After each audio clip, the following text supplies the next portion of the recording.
კარგია? მოგესალმებით, მილაშა ყვალაძე ვარ. მოკლედ 2026 წელია და ძველი მანქანის საწყობა საკმაოდ ძვირიჯდება რა და ეხლა ამ ვიდეოში დაახლოებით აგიხსნით, რომ წახვიდეთ და იყიდოთ E34 რა შეიძლება რომ დაგიჯდეთ. ეს მანქანა იყო არ იყო კუზავ. სრულიად ნული. არაფერი არ ქონდა მოკლედ მანქანას აქედან ავაწყეთ და ეხლა დაახლოებით დავთვლი რა შეიძლება რომ დაგიჯდეთ. მანამდე კიდე ერთ პატარა რჩევას მოგცემთ. აი ამ სილამაზეს ხო ხედავთ? ვინმე თუ გეტყვით ესეთ მანქანაზე რომ ეს მანქანა გაყიდეთო, შეყვარებულიან ცოლი თუა უნდა დაშორდე უეჭველი. ძმაკაცი თუა უნდა გააჯბებინო უეჭველი. უცხო თუა უეჭველი მაგრად უნდა გალახო რა და. სხვა რა ვინ შეიძლება რომ ეგეთ რამე გაგიბედოს ერთ-ერთი მშობელია და რა მშობლის უფლობას თუ ჩამოართვე ეგაც არ იქნება ცუდი ვარიანტი, იმიტომ რომ ესეთი მანქანები გასაყიდი არ არის. მოკლედ ამ პერიოდში აი ცარალა კუზავ რო იყიდოთ, როგორც ჩვენ ვიყიდეთ, დაახლოებით დაგიზებათ $1000 პლუს მინუს გააჩნია ვის როგორ იყავს. ეხლა მით უმეტეს ჭყალებში სვეჟი კუზავ, რა ისეთი ფასებს ადებენ მოკლედ, მაგრამ ვიანგარიშო $1000. ამ მანქანაზე რა დისკებიც აყენია, ეგრეთ წოდებული M პარალელები, ორიგინალები საკმაოდ ძვირია, მაგრამ თუნდაც ტაივანის ვერსია რო ვიყიდოთ, დაახლოებით ესაც დაგიზებათ თავის საბურავებიანად $1000. ამ კონკრეტულ მანქანაში დევს გასტროკერებული ძრავით, ერთვანუსიანი, მაგრამ თავიდან იყო 2 და 5. ამ ძრავში ჩვენ გადავიხადეთ $1500, მაგრამ ისეთი ძრავი რო ჩადოთ, ხო სხვა შორის იაფად ვიყიდეთ. ისეთი ძრავი რო ჩადოთ, რომ იმოძრავოთ და იყოს 6 ცილინდრიანი და ხანახან დონატები მაინც გააკეთოთ ხოლმე, მანდაც დაახლოებით $1000 დაგჭირდებათ. მე მგონი $3000 ვართ ასულები. ჩვენ კიდე გადავიხადეთ ძრავში $1500, მაგრამ დაახლოებით რომ იანგარიშოთ $1000 მაინც გინდათ. თქვენ შემთხვევაში ვართ $3000-ზე, ჩვენ შემთხვევაში ვართ $3.5-ზე. ჭირდებათ ცეპლენია და გჭირდებათ გადაცემასთან კოლოფი. ჩვენ შემთხვევაში აყენია დიზელის ZF კაროკა, გამძლეა, მაგრამ ძვირია. ZF-ის კაროკა ზოგადად ამ პერიოდში დაახლოებით $500-მდე ღირს. არსებობს კიდე გეტრაგის კაროკები, რომლებიც იაფია, მაგრამ გამძლე არის და არ გიჩვენებთ მაგის დაყენებას მოკლედ რა, ესაც ვიანგარიშოთ $500. ცეპლენიას რაც შეეხება, ბევრი ვარიანტია, გააჩნია რა ძრავს ჩადებს, ჩვენ შემთხვევაში დაგჭირდა 3-0-ის ზბორკის აწყობა, ესე რომ ვთქვათ, ამანაც არის ვარგა თავიდან, ჩამკეტი იმპლიტა რო დავაყენით, არ იმუშავა და მე მოგვიწია უჩამკეტოს დაყენება. ცეპლენია დაახლოებით ძება $1000-მდე. რა თქმა უნდა, მე გვჭირდება წინა უკანაშტო კი ემის, რომელიც ტაივანის რო იყიდოთ და თავის გაკრას კი ამ ყველაფრიანად მინიმუმ $1500-ზე ხართ ასულები. გვჭირდება სალონი, ჩვენ შემთხვევაში ძალიან უცხო სალონი დევს, შემიძლია ვთქვა, რომ სოფლიოში ესეთ სალონი არავის არ უდოს. სალონში თლიან სალონს არ გულისხმობ. რა თქმა უნდა, ჩვენ გემოზე აწყობილი, ანუ აბიუკები გვიყენია წითელი და სიდენიები დევს, ჩვენც არ ვიცით იდეაში, ვინ აწყო და ვინც აწყო, რავი, გაუმარჯოს მოუღერთმა ესეთი რა ნაშრომი, მაგრამ უცხოა საკმაოდ და კარგია რა. მაგრამ ემის სალონი რო იყიდოთ და ზბორად რო ჩადოთ, აი სულ მინიმუმ $500 გინდათ. რა თქმა უნდა, თლიანი მანქანა გასაკრასკია. გაკრასკვაში დაახლოებით $3000 იძახიან, ზდაროა ჯარჯი, როგორ ახარ. კიდე რა შეიძლება რომ ვთქვათ, ამ ყველაფერს რა თქმა უნდა ხელობა ჭირდება, ანუ ეს რა უნდა ჩადგათ, გამართოთ ცეპლენია, იქ კარდანი მოკლედ ძალიან ბევრი რაღაცაა რა, რაშიც აი სულ მინიმუმ $1000 უნდა იანგარიშოთ.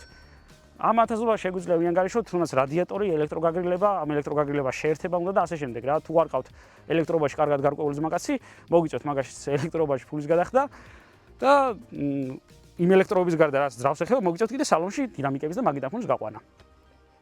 ჩვენ შემთხვევაში ყველა დინამიკი შეცვლილია აბსოლუტურად, იმიტომ რომ ქარხნულად რაც გამოდის, რავი, ვერაფერს ვერ მოусმენ მოკლედ რა. ეს კასეტიანი მაგნიტოფონი კი კაია, ქარხნული, მაგრამ არა, ვერ მოусმენ ვერაფერს.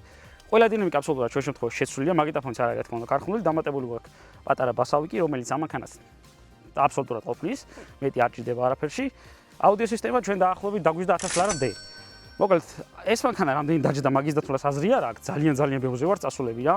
მაგრამ სიტუაცია არის ის, რომ მე პირადად აი ამ მანქანის სიარული მირჩევნია ძალიან ბევრ ახალ მანქანით სიარულს რა.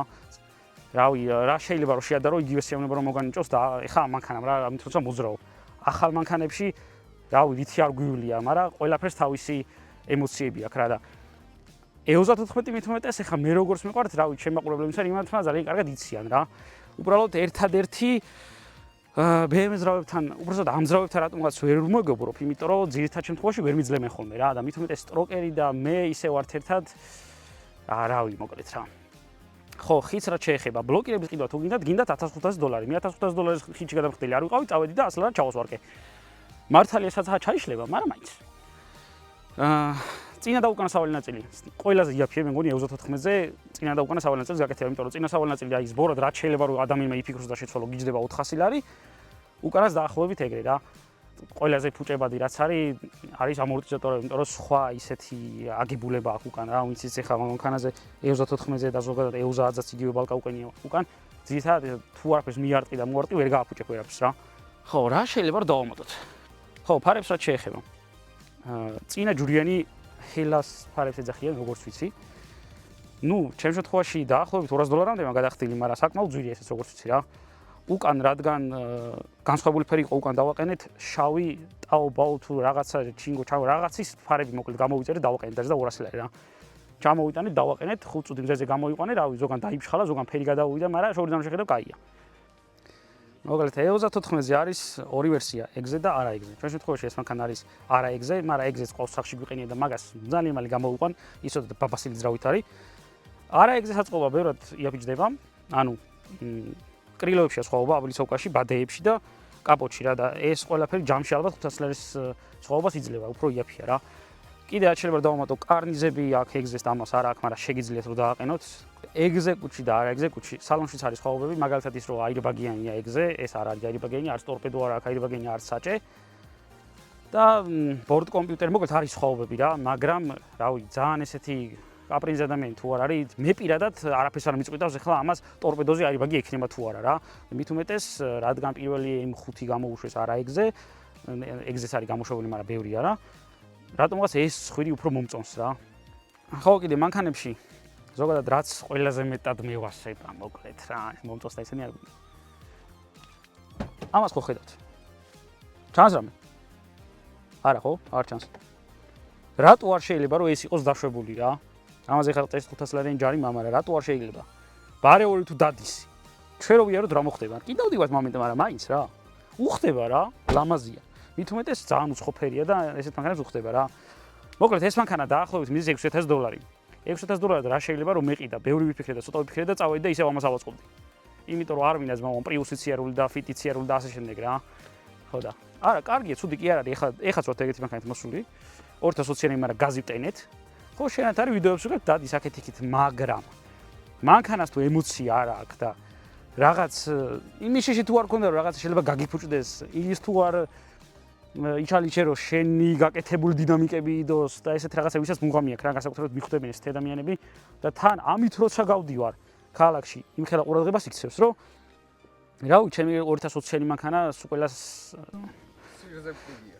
ხო, რა, სუყელას ფეხებზე კიდია და ამით როცა გავდივარ, ერთ ადამიანს ვერ ნახავ, რომ რაღაცა ცუდი დამოკიდებულება ქონდეს რა, ყველას მოწონს და ყველას უხარეს ეს მანქანები კიდე რომ დადიან. მეც ძალიან მიხარია ხოლმე სხვების მანქანებს რომ ხედავ რა. ხო და აწყით ხალხო ესეთი მანქანები რითი დადიხართ ჩემი რა, ლეგენდები რა, მე ხულიგანკა 36 34 ხო თავის თავად. აწყეთ იმიტომ გეუბნებით რომ ერთსა ესეთ სახში უნდა ყავდეს რა, თორე ეხა ისეთი პერიოდია, ამით რო გახვალ ქალაქში ისეთი პრობლემებია ხოლმე, ჯერ მარცხენა ფეხი მოუწყდება გააჩნია რა ცეპლენი იღენია, მაგრამ მაინც. მე კონდიციონერზე უნდა იწვალო, ან გიმუშავებს ან არა და ან კიდევ ქარხნულად ვაფშე არა აქვს, მაგრამ სახში რომ მიხვალ და ამას რო გამოიყვანა, უკვე აი მთელი დღის დაღლილი ხარ პროპერტ კომის საღამოს ამით რო გაისენებ, ვაფშე სხვა მუღამი აქვს რა. ვინც არ იცი და ვისაც გამოცდილება არ გაქვს. დამიჯერეთ და მომბაწეთ.